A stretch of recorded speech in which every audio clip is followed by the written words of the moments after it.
여러분, 하나님은 살아계신 분이시죠? 믿으십니까? 네, 하나님은 어제나 오늘이나 영원토록 동일하신 분입니다. 그리고 하나님은 우리를 도우시기를 원하시는 분이에요. 고흐가 자화상을 많이 그렸는데 그 중에서도 아주 특별한 자화상이 있습니다. 많이 보셨을 거예요. 귀에 붕대를 감은 자화상입니다. 이 그림은 그 당시 고흐가 가지고 있었던 영적인 관계적인 빈곤 상태를 드러내는 그림이죠. 자신의 부끄러움을 드러내고 사람들의 도움, 하나님의 도움이 필요하다라는 것을 고스란히 드러낸 자화상이었습니다. 그런데 아이러니하게도 이 자화상이 굉장히 유명하고 지금은 엄청난 가치를 지닌 그림이 되었습니다. 여러분, 하나님은 우리를 도와주시기를 원하시는 분이에요. 근데 우리가 우리의 연약함을 드러내지 않는다면 하나님은 우리를 도우실 수가 없는 겁니다. 그래서 우리의 연약함을 인정할 때, 우리의 아픔을 하나님 앞에 내려놓을 때 하나님은 우리를 빚으시고 하나님의 아름다운 작품으로 변화시키실 줄로 믿습니다. 그런 하나님의 도움이 필요 없다, 거절하면서 스스로 내 힘으로 행복할 수 있다, 잘 살 수 있다라고 착각해서는 안 된다라는 거예요. 하나님의 도움을 구할 뿐 아니라 하나님의 도움을 구하는 겸손한 자세로 살아가야 하는 것입니다. 우리 모두 다 하나님의 도움을 구하고 또 하나님의 도움을 받음으로 하나님의 은혜에 늘 겸손하게 살아갈 수 있는 저와 여러분 될 수 있기를 주님의 이름으로 축원합니다. 오늘은 이제 남유다 10번째 왕인 우시아의 행적을 같이 살펴보도록 하겠습니다. 이 우시아의 행적에서 중요한 단어를 꼽으라고 한다면 도움이라는 단어를 우리가 눈여겨봐야 합니다. 이 도움을 히브리어로는 아자르라고 이야기를 하는데요. 이 도움, 아자르라는 단어가 이 본문을 관통하고 있습니다. 재미있는 것은 우시아의 다른 이름이 아사랴입니다. 이게 아자르에서 파생된 이름이에요. 그래서 이 아사랴라는 뜻은 여호와께서 나의 도움이시다라는 말입니다. 그래서 우시아는 여호와의 도움을 구하느냐 여호와의 도움을 무시하느냐에 따라서 그의 인생이 나뉘어지는 것을 보게 됩니다. 그래서 먼저 하나님의 도움을 구하고 받는 우시아의 모습을 우리가 먼저 살펴보도록 하겠습니다. 역대하 26장 1절을 같이 읽어보도록 합니다. 시작. 유다 온 백성이 나아가 16세 된 우시아를 세워 그의 아버지 아마샤를 대신하여 왕으로 삼으니. 우시아가 나이가 16세가 되던 해에 온 백성들이 아마샤를 대신하여 우시아를 왕으로 삼았다라는 거예요. 근데 우시아가 16세가 됐을 때 아버지가 돌아가신 것이 아니었어요. 이 아버지 아마샤가 이제 교만해서 북이스라엘 왕에게 시비를 걸었습니다. 그래서 전쟁이 일어나게 되고 패배하여서 북이스라엘로 포로로 붙잡히게 되는 거예요. 그렇게 왕의 자리가 공석으로 비어 있을 때 유다의 백성들이 우시아를 왕으로 삼았다라는 것이죠. 그렇게 우시아가 16세의 어린 나이에 왕의 무거운 자리에 오르게 되었던 것이죠. 아버지는 잡혀갔고 남유다는 전쟁에 패배하여 엉망진창이 되었습니다. 이 어린 나이의 우시아가 무엇을 할 수 있을까요? 이때 우시아는 다행스럽게도 하나님을 찾고 하나님을 의지했다라는 거예요. 그래서 역대하 26장 5절을 같이 한번 읽어보도록 하겠습니다. 시작. 하나님의 묵시를 밝게 하는 스가랴가 사는 날에 하나님을 찾았고 그가 여호와를 찾는 동안에는 하나님이 형통하게 하셨더라. 하나님의 말씀을 잘 이해하고 있었던 스가랴에 의해서 이 우시아는 하나님을 경외하는 법을 배우게 된 것입니다. 스가랴의 가르침을 따라 우시아는 하나님의 도움을 구했고 하나님은 우시아를 형통하게 하셨다라는 거예요. 그래서 여러 부분에 있어서 하나님께서는 우시아에게 복을 주셨습니다. 그럼 어떤 부분에서 형통을 이루게 되었는가? 먼저 건축에 있어서 큰 업적을 세우게 되었어요. 아버지 아마샤 때 무너졌던 예루살렘 성벽을 재건했고 망대도 다시 세우게 되었습니다. 그리고 우시아가 회복했던 대표적인 성읍이 엘롯이라는 성읍이 있었습니다. 이 엘롯은 원래 에돔 땅에 속했던 해안 도시였어요. 해안에 있기 때문에 이 엘롯을 통해서 이제 다른 나라랑 왕성하게 무역을 펼칠 수 있었던 것이죠. 그래서 솔로몬 왕 때 이 엘롯을 기지로 삼아서 이 해상 무역이 왕성하게 일어났었습니다. 그런데 이제 또 이후에 이제 엘롯이 다시 에돔에게 귀속이 되었고 우시야 왕 때 비로소 다시 엘롯을 되찾게 되었다라는 것입니다. 그래서 엘롯을 건축했다라는 것은 해외 무역에 있어서 솔로몬과 견줄 만한 성공을 거두게 되었다라는 것이죠. 그래서 유대 땅 내부에서도 무너진 곳을 수축했고 외부적으로도 잃어버린 도시를 되찾았습니다. 뿐만 아니라 농사에서도 큰 업적을 남기게 되었어요. 10절 말씀 같이 읽어봅니다. 시작. 또 광야에 망대를 세우고 물 웅덩이를 많이 파고 고원과 평지에 가축을 많이 길렀으며 또 여러 산과 좋은 밭에 농부와 포도원을 다스리는 자를 두었으니 농사를 좋아함이었더라.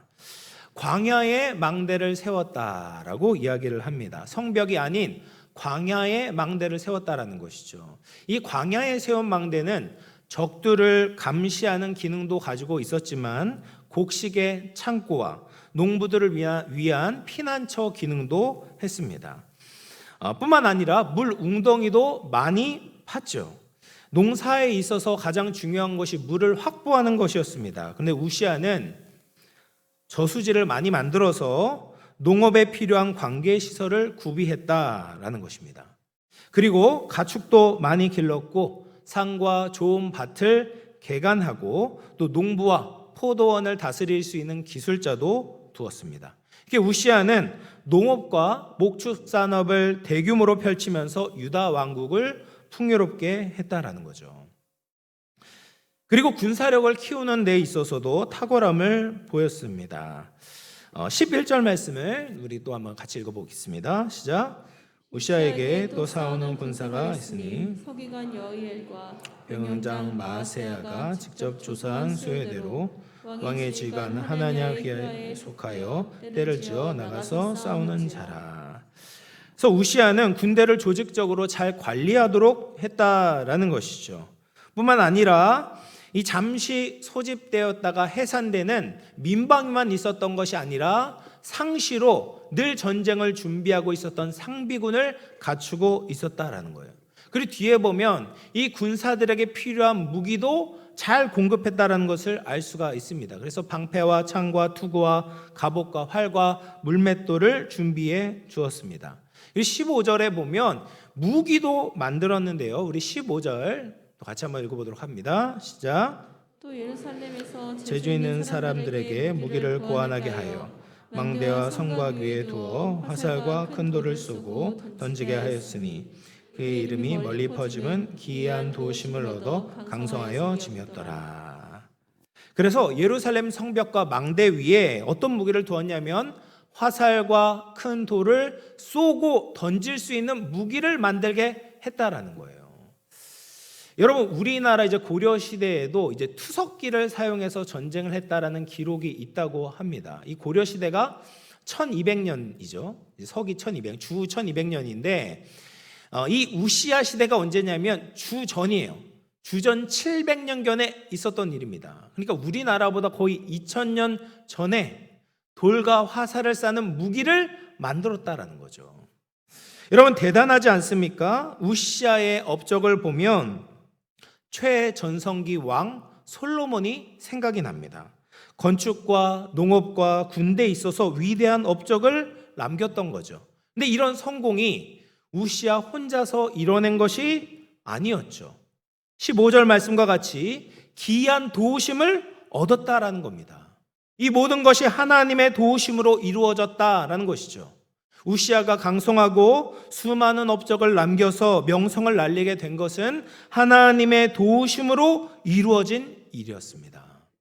여러분, 우리는 건축과 농업과 군대와 같은 영역은 하나님과 관계가 없다라고 여기기가 쉽습니다. 그런 영역은 하나님이 도와주실 수 없다, 그냥 사람의 능력으로 이루어진다라고 생각을 합니다. 그러나 하나님의 도우심이 있을 때 우리가 살아가는 모든 영역에서 탁월함을 발휘하고 명성도 얻을 수가 있는 겁니다.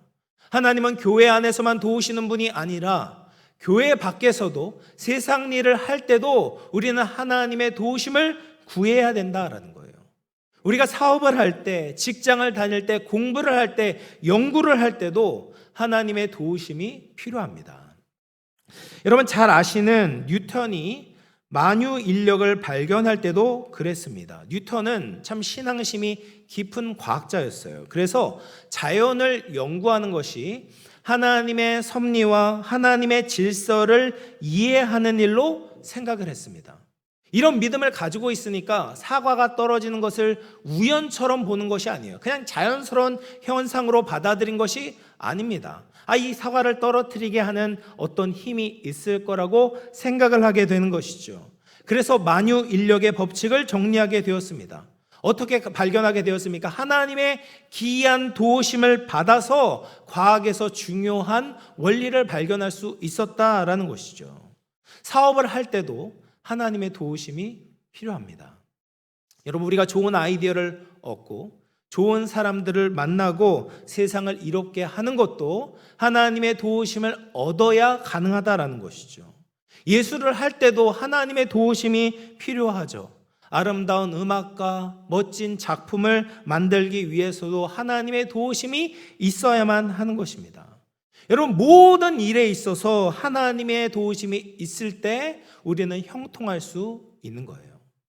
사랑하는 성도 여러분, 우리의 일상에서 하나님의 도우심을 구할 수 있기를 바랍니다. 하나님을 의지하며 하나님을 구할 때 하나님께서 기이한 도우심으로 우리와 함께 하실 줄로 믿습니다. 하나님의 도우심을 통해서 여러분들이 하는 일이, 우리가 하는 일이 잘 되고 또 하나님께 영광을 돌리고 이웃들을 아름답게 섬길 수 있는 우리 모든 영암의 가족들 다 되시기를 주님의 이름으로 축원합니다. 그런데 안타까운 것은 우시아가 여기에서 끝나지 않았다라는 거예요. 하나님의 도우심을 무시하는 우시아의 모습이 나타나게 됩니다. 15절까지 하나님의 도우심을 받아 큰 명성을 떨쳤던 우시아가 16절부터는 큰 죄를 저지르고 있습니다.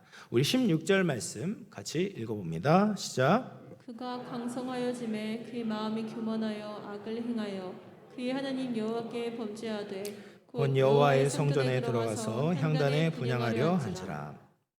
우시아가 누구의 도움으로 강성해졌습니까? 하나님의 도움이었죠. 하나님의 기이한 도우심으로 그가 강성해지고 그의 이름이 널리 펼쳐지게 되었습니다. 그런데 16절부터 보면 하나님의 도우심에 대한 언급이 전혀 나오지 않습니다. 우시아가 하나님의 도우심을 잊었다라는 거예요.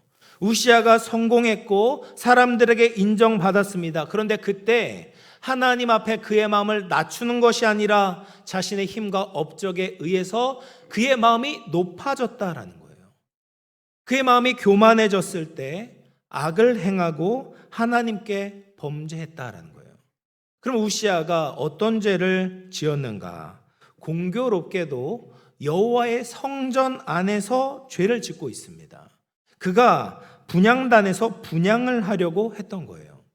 하나님의 율법에 따르면 아론의 자손인 제사장들만 성소에 들어가서 분향을 할 수 있었습니다. 물론 우시아는 이것을 다 알고 있었죠. 그럼에도 성공한 왕으로서, 유능한 왕으로서 하나님의 말씀을 거슬러 분향을 하려고 했던 것입니다. 이때 제사장 아사랴와 80명의 제사장들이 이 우시아 왕을 막으려고 하는 거예요. 그래서 18절 말씀 우리 같이 한번 읽어봅니다. 시작. 우시아 왕 곁에 서서 그에게 이르되 우시아여 여호와께 분향하는 일은 왕이 할 바가 아니요 오직 분향하기 위하여 구별함을 받은 아론의 자손 제사장들이 할 바니 성소에서 나가소서 왕이 범죄하였으니 하나님 여호와에게서 영광을 얻지 못하리이다. 이렇게 말렸을 때 우시아가 뒤에 보면 화를 냅니다. 왜 화를 낼까요? 내가 할 일을, 내가 하려고 하는 일을 감히 제사장 따위가 가로막냐 방해하냐 이런 마음으로 화를 내고 있는 거죠. 뿐만 아니라 이 제사장 아사랴의 말이 귀에 거슬렸던 겁니다. 지금 우시아는 영광을 얻기 위하여서 성소에 와서 분향을 하려고 했습니다. 그런데 그 영광을 얻지 못한다고 이야기를 하니까 화가 난 거예요. 여러분, 이스라엘의 진짜 왕은 하나님이십니다. 하나님은 유다 왕들을 그냥 방치해두지 않으셨어요. 선지자나 제사장을 통해서 하나님의 뜻을 전하도록 하셨습니다. 그러나 우시아는 더 이상 다른 사람의 통제와 견제를 받지 않겠다라고 지금 공개적으로 선포하고 있는 거예요. 내가 제사장이 되고 내가 선지자가 되어서 하나님의 직통 계시를 받을 테니까 더 이상 나에게 간섭하지 말라고 공포하고 있는 겁니다. 정치적인 지도자뿐 아니라 종교적인 최고의 지도자가 되겠다라는 것이죠. 모든 권력을 취하겠다는 야심을 가지고 성소에 들어와서 분향을 하려고 했던 것입니다. 그렇게 정복을 찔리게 되었을 때 우시아는 화를 내었고, 화를 내었던 그때 제사장들 앞에서 그의 이마에 나병이 생기게 되었다라는 거예요. 여러분, 나병은 잘 아시는 것처럼 하나님께 저주를 받았다는 징표였습니다. 그래서 나병에 걸린 자는 거룩한 성전에 오지 못할 뿐 아니라 사람들로부터도 격리되어 혼자 살아야 했습니다. 그렇게 우시아는 죽는 날까지 나병 환자가 되었고, 여호와의 전에 가까이 하지 못할 뿐 아니라 왕궁이 아닌 별궁에 살게 되었습니다. 여러분, 하나님의 도움을 무시하고 교만해지면 모든 관계에서 단절이 일어나게 됩니다. 하나님께 도움을 구하지 않으면 하나님을 예배할 수 없습니다. 하나님께 도움을 구하지 않고 겸손하지 않으면 다른 사람과의 관계에서도 단절이 일어나게 된다라는 거죠. 여러분, 세상에는 자기의 힘을 의지해서 관계를 맺으려는 사람들이 참 많이 있습니다. 돈이 있으면 그 돈이 필요한 사람들을 자기 마음대로 움직이려고 합니다. 높은 지위에 올라와 있으면 그 권력이 필요한 사람들을 부리려고 합니다. 또 요즘은 정보의 시대죠. 그래서 많은 정보를 가진 사람들은 그 정보를 미끼로 다른 사람들을 좌지우지하려고 합니다. 실제로 힘의 논리가 관계 안에서 어느 정도 통하게 됩니다. 그러다 보면 나의 힘을 가지고 모든 관계를 정립할 수 있을 거라고 착각을 합니다. 그리고 심지어 하나님 앞에서도 자신의 힘을 내려놓으려고 하지 않는 것이죠. 그런데 하나님 앞에 하나님의 도우심을 인정하지 않고 교만하여 자신의 힘을 내려놓지 않는다면 절대로 하나님을 만날 수 없습니다. 그의 몸이 성전 안에 있다고 해도 하나님은 교만한 자를 만나주시지 않는 겁니다. 하나님의 도우심을 원하지 않고 자신의 힘만 의지하여 마음이 빼앗기게 된다면 하나님의 말씀 가운데 살아갈 수 없다라는 것이죠. 그런 사람들은 사람들에게도 결국 버림을 받게 되는 겁니다. 여러분, 힘으로 얻은 관계는 힘이 사라지면서 결국 사라지게 되는 거예요. 교만한 사람 곁에는 아부를 떠는 사람들은 있지만 진정한 사랑과 우정의 관계는 남아있지 않는 겁니다. 사랑하는 성도 여러분, 하나님의 도우심을 잊은 사람들은 불행합니다. 하나님의 도우심을 거부하고 무시하는 사람은 하나님이 낮추십니다. 하나님으로부터 멀어지고 사람 간의 관계도 진정한 관계, 참된 관계를 맺을 수 없습니다. 내가 이 자리에 있는 것은 나 혼자의 능력으로 된 것이 아니죠. 하나님의 도우심으로 이렇게 살고 있다는 것을 늘 기억해야 합니다. 하나님이 보내주신 사람들이 우리를 도와주었기 때문에 우리의 삶을 유지할 수 있는 것입니다. 이런 하나님의 도우심을 망각하게 되면 모든 관계가 깨어지게 되고 단절이 일어나게 되는 것입니다. 우리는 하나님의 도우심을 늘 기억하고 또 겸손하게 감사함으로 살아감으로 하나님께서 우리에게 맡겨주신 모든 관계를 풍성하게 가꿀 수 있는 저와 여러분 될 수 있기를 주님의 이름으로 축원합니다. 즉, 세 번째로 우리가 같이 살펴볼 것은 우리는 겸손하게 성령님의 도움을 의지해야 된다라는 거예요. 여러분, 우리는 우시아를 통하여서 하나님의 도움으로 우리의 일에서 열매를 맺고 또 하나님의 도우심을 인정할 때 예배할 수 있다라는 것을 살펴보았습니다. 이것은 신약에서도 똑같이 적용이 됩니다. 우리는 성령의 도우심을 의지해야 돼요. 그럴 때 우리는 하나님의 일을 할 수 있고 또 하나님께 예배할 수 있다라는 거예요. 여러분, 성령님은 우리를 도와주시는 분입니다. 성령님은 우리에게 은사를 주셔서 하나님과 하나님 나라를 위해서 사역할 수 있도록 하십니다. 로마서 12장 6절에서 8절 같이 읽어봅니다. 시작. 우리에게 주신 은혜대로 받은 은사가 각각 다르니 혹 예언이면 믿음의 분수대로, 혹 섬기는 일이면 섬기는 일로, 혹 가르치는 자면 가르치는 일로, 혹 위로하는 자면 위로하는 일로, 구제하는 자는 성실함으로, 다스리는 자는 부지런함으로, 긍휼을 베푸는 자는 즐거움으로 할 것이니라. 아멘. 여러분, 성령님은 성도들에게 은사를 주시는 분이시죠. 그리고 우리는 그 은사를 가지고 하나님 나라를 위해서 일을 할 수 있다는 거예요. 이 은사를 헬라어로 카리스마라고 이야기를 합니다. 이 카리스마의 뜻은 신령한 선물이라는 뜻이에요. 그래서 성도들은 성령님께서 우리에게 신령한 선물을 주신다라는 거예요. 그래서 예언의 은사, 예언의 선물을 받은 사람도 있고, 섬김의 은사를 받은 사람도 있고, 가르침의 은사, 위로하고 구제하는 은사, 다스리고 긍휼을 베푸는 은사를 받을 수 있다라는 거예요. 근데 성령님께서 그 은사를 주실 때 어떻게 주시는가? 하나님의 은혜대로 주신다라고 이야기를 합니다. 내가 잘나서 주시는 것이 아니라, 내가 받을 만해서 주신 것이 아니라, 내가 값을 치러서 주신 것이 아니라 하나님의 은혜대로 신령한 선물을 우리에게 주신다라는 거예요.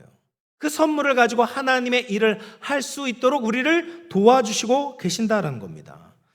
그런데 우리는 이 은사를 보면서 자꾸 하나님께 받았다라는 사실을 놓치곤 합니다.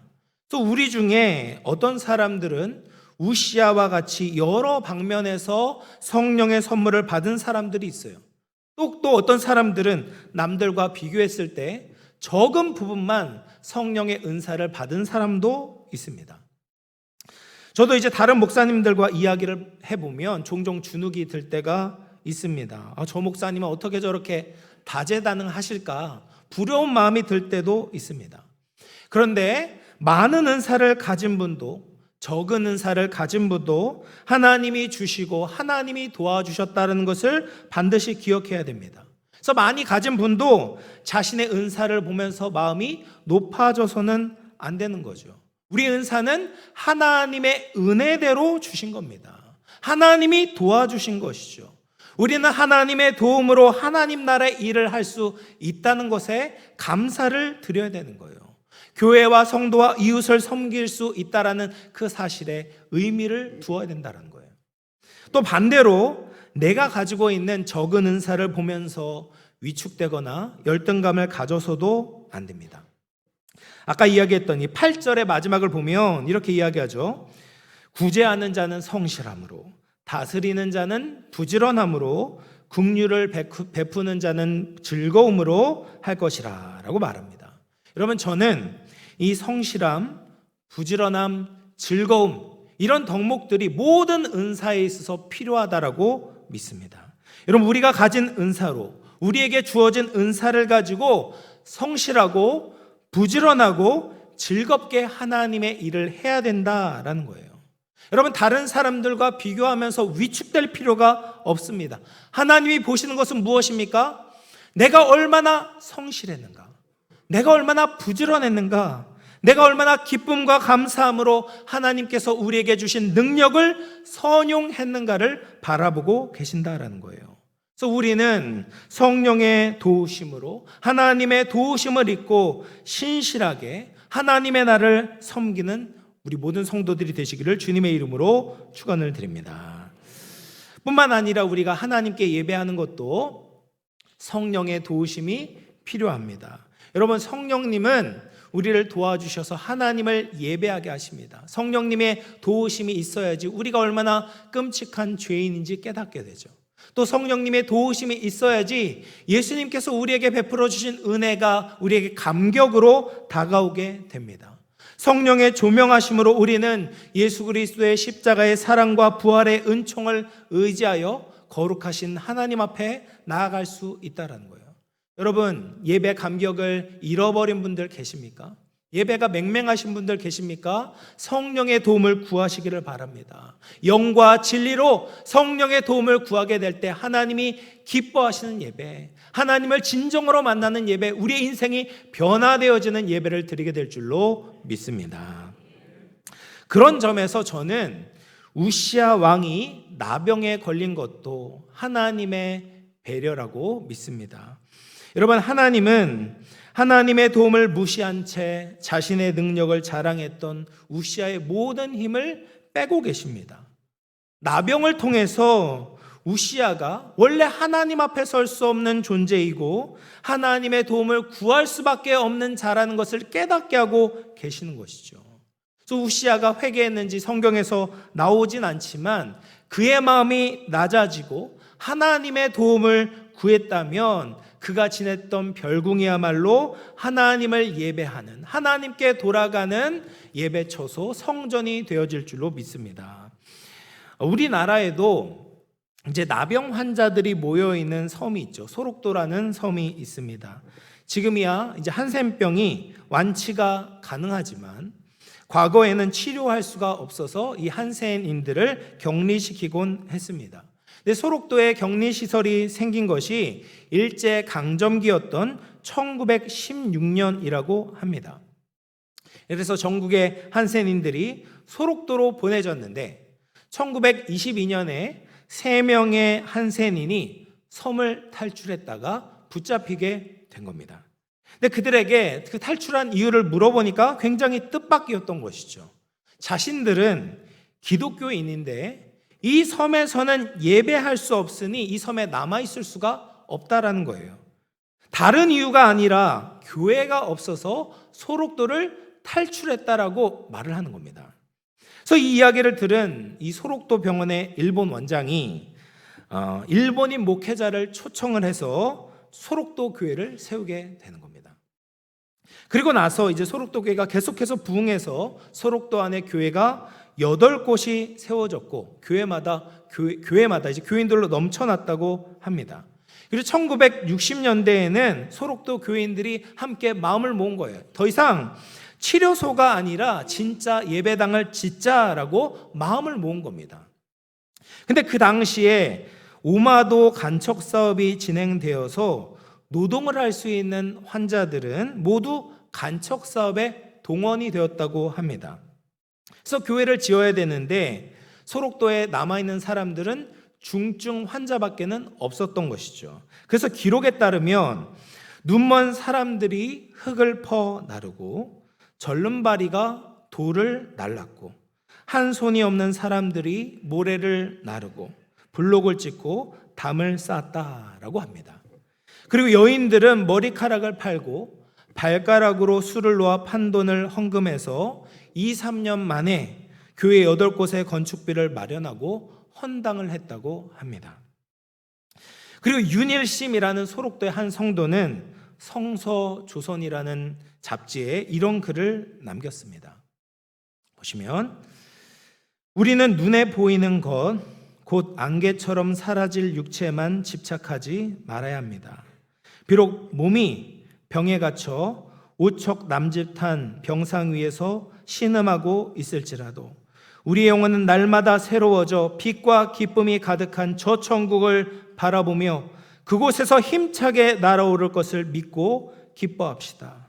보세요, 저 하얀 구름 너머 찬란한 보좌에 앉아 계신 주님께서 우리를 향해 오라고 부르고 계십니다. 그러니 이제 말합니다. 질병아, 오고 싶으면 와라. 쓰라린 고통아, 너도 오고 싶으면 와라. 이 육체는 썩고 또 썩어 저주받은 흔적이 될지라도 나는 주님의 손짓을 따라 기꺼이 달려가리라. 여러분, 너무나 아름다운 신앙의 모습이고 또 신앙의 고백 아니겠습니까? 제가 그들의 신앙과 비교할 때 참으로 부끄러워집니다. 여러분, 육체적으로 썩는 나병에 걸린 것 참 고통스러운 일이지만 이것보다도 더 끔찍한 것이 있습니다. 바로 영적인 나병에 걸려서 하나님의 도우심에 대한 감사와 감각이 없는 성도가 정말 끔찍한 신앙생활을 하고 있는 것이죠. 또 마음이 교만하여서 하나님이 가증히 여기시는 예배를 드리면서도 스스로 위안하고 만족하는 성도야말로 회칠한 무덤과 같이 속이 비어있고 썩어있는 모습이 아니겠습니까? 그러나 육체적으로는 나병에 걸려있다고 해도 하나님의 도우심을 의지한다면 성령께서 그 마음을 정결하게 하시고 하나님께 가까이 나아갈 수 있는 것이죠. 하나님의 도우심을 겸손히 바라보면 하나님께서 기뻐하시는 예배를 드릴 수 있는 겁니다. 온전하지 못하고 불편한 육체를 가지고 있다고 해도 성령의 은사를 받아 성실하고 부지런하고 기쁨으로 섬기는 자들이 하나님의 영광에 동참하는 자들이 될 줄로 믿습니다. 마지막으로 시편 146편 5절 말씀 같이 읽어보도록 하겠습니다. 시작. 야곱의 하나님을 자기의 도움으로 삼으며 여호와 자기 하나님에게 자기의 소망을 두는 자는 복이 있도다. 아멘. 사랑하는 성도 여러분, 우리는 하나님께 도움을 구해야 됩니다. 하나님 앞에서 우리의 알량한 자존심을 내세워서는 안 됩니다. 하나님의 도움을 구하는 것은 하나님이 우리의 생명의 주인이심을 인정하는 것입니다. 하나님께 도움을 구하는 것은 하나님을 믿고 하나님께 우리의 인생의 소망을 두는 것입니다. 하나님 없이 내가 무엇을 이루었다고 또 내가 무엇을 이룰 수 있을 거라고 믿는 사람은 교만한 사람입니다. 하나님의 도움을 거부할 때 우리는 모든 것을 잃어버리게 되는 것이죠. 그래서 우리는 우리를 기꺼이 도우시기를 원하시는 하나님께 나아가야 됩니다. 의지할 것이 없었던 16세의 우시아 왕과 같이 하나님의 도움을 겸손히 구할 수 있는 저와 여러분 되기를 바랍니다. 그렇게 하나님의 도우심을 구함으로 우리의 모든 삶에서 하나님의 임재를 누리며 하나님의 도우심을 얻으며 하나님께서 기뻐하시는 일을 감당하며 하나님께 영광 돌릴 수 있는 저와 여러분 될 수 있기를 주님의 이름으로 축원합니다. 우리 말씀을 생각하면서 같이 한번 기도합시다.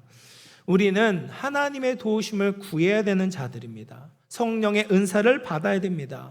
그럴 때 하나님 나라를 위해서 세상 속에서 모든 일들을 감당할 수 있습니다. 뿐만 아니라 우리는 늘 성령의 충만을 구해야 됩니다. 그럴 때 우리 예배가 살아나게 되는 것이죠. 우리의 신앙이 새로워질 수 있습니다. 주님, 하나님의 도움을 구합니다. 성령의 은사를 구합니다. 교만한 마음을 내려놓고 늘 겸손하게 하나님의 도우심을 구하는 우리들 되게 하여 주옵소서. 하나님이 기뻐하시는 예배를 드리게 하여 주시옵소서. 말씀을 생각하며 같이 한번 간절히 기도하도록 하겠습니다.